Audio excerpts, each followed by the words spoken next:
নবম শ্রেণী আজকের পর্বে আমরা 15 নম্বর উপপাদ্য নিয়ে আলোচনা করব। উপপাদ্যটি বলছে সামন্তরিকের কর্ণদ্বয় পরস্পরকে সমদ্বিখণ্ডিত করে। অর্থাৎ সামন্তরিক আছে একটা, যে সামন্তরিকের দুটো কর্ণ আছে, আমাদের প্রমাণ করতে হবে কর্ণ দুটি পরস্পরকে সমদ্বিখণ্ডিত করছে। উপপাদ্যটি প্রমাণ করার জন্য আমরা ABCD একটা সামন্তরিক নিয়েছি, যার কর্ণ AC ও BD পরস্পরকে O বিন্দুতে ছেদ করেছে। এবারে আমরা উপপাদ্যটি স্টেপ বাই স্টেপ প্রুভ করব। উপপাদ্য প্রমাণের প্রথম ধাপটি হলো প্রদত্ত। এখানে আমরা উপপাদ্যের মধ্যে যেটা দেওয়া আছে সেটা লিখি। উপপাদ্যটা পড়লে বুঝতে পারবো সামন্তরিকের দুটো কর্ণ দেওয়া আছে, তাহলে আমরা এখানে লিখব ABCD সামন্তরিকের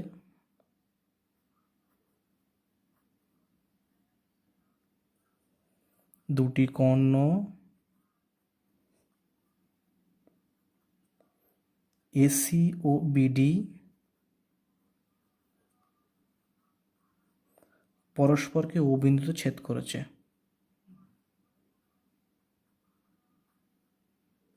পরস্পরকে O বিন্দুতে ছেদ করেছে।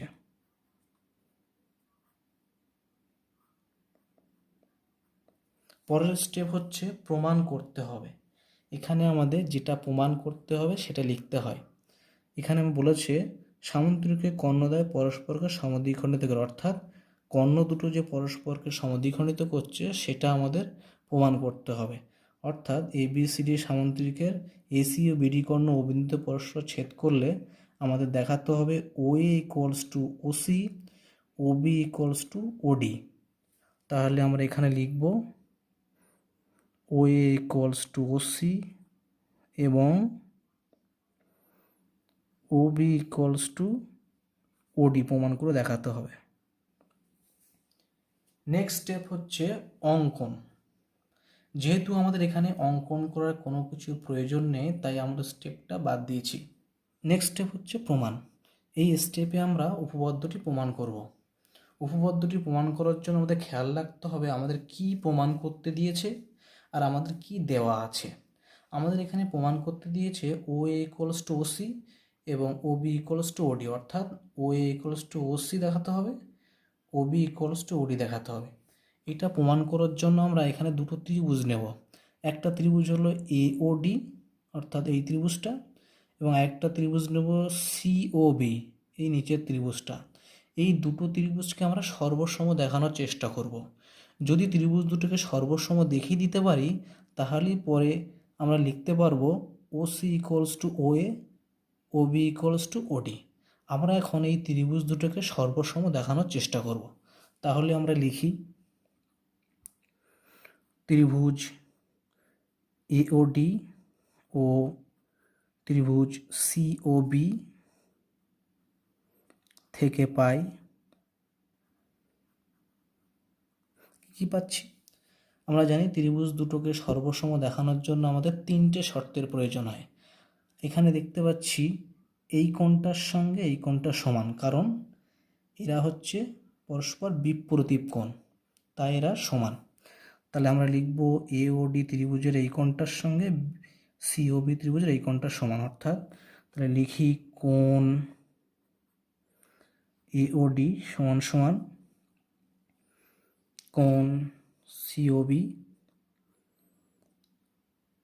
যেহেতু এরা বিপরীত কোণ,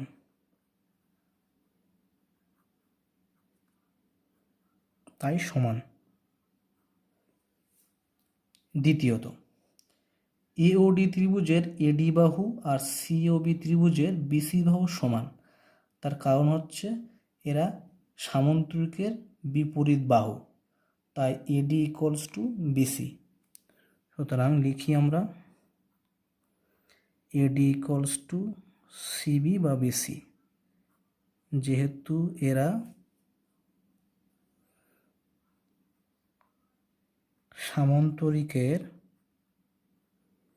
বিপরীত বাহু,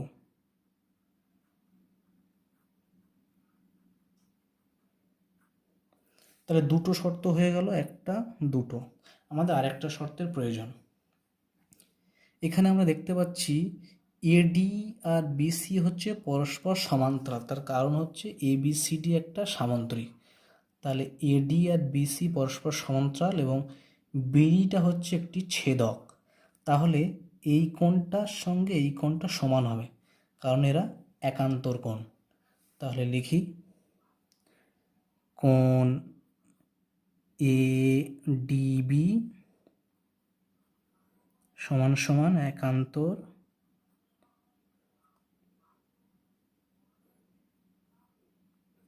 কোণ এ ডিবি, মানে এই কোণটার সঙ্গে এই কোণটা, অর্থাৎ লিখব সিবিডি। যেহেতু কারণটা হচ্ছে এডি বাহুটা বিসি বাহুর সঙ্গে সমান্তরাল, এটা সমান্তরাল চিহ্ন, এবং বিডিটা হচ্ছে ছেদক।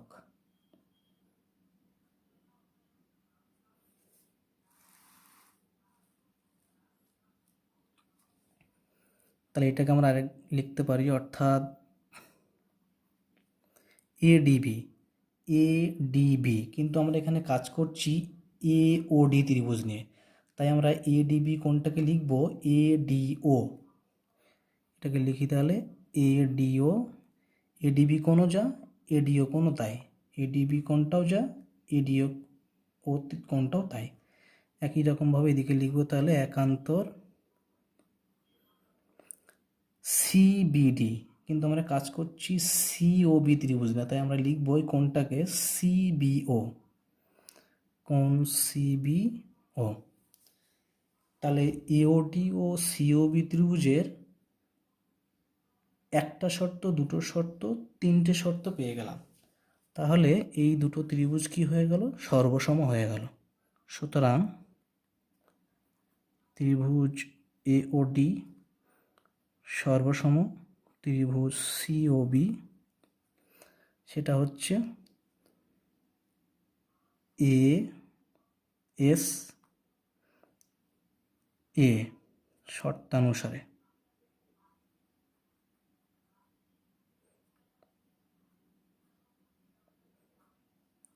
অর্থাৎ দুটো কোণ একটা বাহু। এখানে একটা জিনিস খেয়াল রাখতে হবে, ত্রিভুজ দুটোর নাম দেওয়ার সময় আমাদেরকে কিন্তু খেয়াল রাখতে হবে ডি কোণের সঙ্গে বি কোণ সমান, ও কোণের এদিকের বিওসি বা সিওবি কোণের সঙ্গে এওডি কোণ সমান। তাহলে এই ত্রিভুজটাকে তুলে নিয়ে বা ঘুরিয়ে বা কেটে যদি এইটার উপরে বসায়, তাহলে বি বিন্দুর সঙ্গে ডি বিন্দু করসপন্ড করবে, ও বিন্দুর সঙ্গে এই ত্রিভুজের ও বিন্দু করসপন্ড করবে, আর এ বিন্দুর সঙ্গে সি বিন্দু করসপন্ড করবে। তাই আমরা লিখেছি এওডি সর্বসম কোণ সিওবি, অর্থাৎ এর সঙ্গে সি, ওর সঙ্গে ও, ডির সঙ্গে বি বিন্দু করসপন্ড করছে। আমরা যদি এখানে লিখে ফেলি এরকম, ত্রিভুজ এওডি সর্বসম, এটাকে যদি লিখে ফেলি ও বিসি যদি লিখে ফেলি, তাহলে এটাকে বোঝাচ্ছে এর সঙ্গে ও করসপন্ড করছে, ও বিন্দুর সঙ্গে বি বিন্দু করসপন্ড করছে, ডি বিন্দুর সঙ্গে সি বিন্দু করসপন্ড করছে, কিন্তু সেটা এখানে কিন্তু নয়। সেই জন্য এটা লিখলে কিন্তু হবে না। এই বিষয়ে বিস্তারিত জানার জন্য ডেসক্রিপশনে দেওয়া লিঙ্কটি দেখতে পারো। তাহলে আমাদের এখানে ত্রিভুজ এওডি ও সিওবি সর্বসম হয়ে গেল, অর্থাৎ তাহলে এই ত্রিভুজটা সর্বসম, তাহলে এদের অনুরূপ বাহুগুলো সমান হবে। সুতরাং ও এ, অর্থাৎ ও এর সঙ্গে ওসি সমান হবে, এবং ও বির সঙ্গে ওডি সমান হবে। এরা হচ্ছে সর্বসম ত্রিভুজের অনুরূপ বাহু।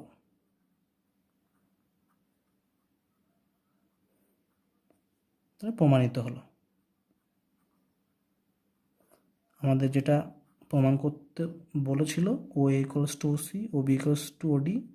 আমরা এটা প্রমাণ করে ফেললাম। থ্যাংকস।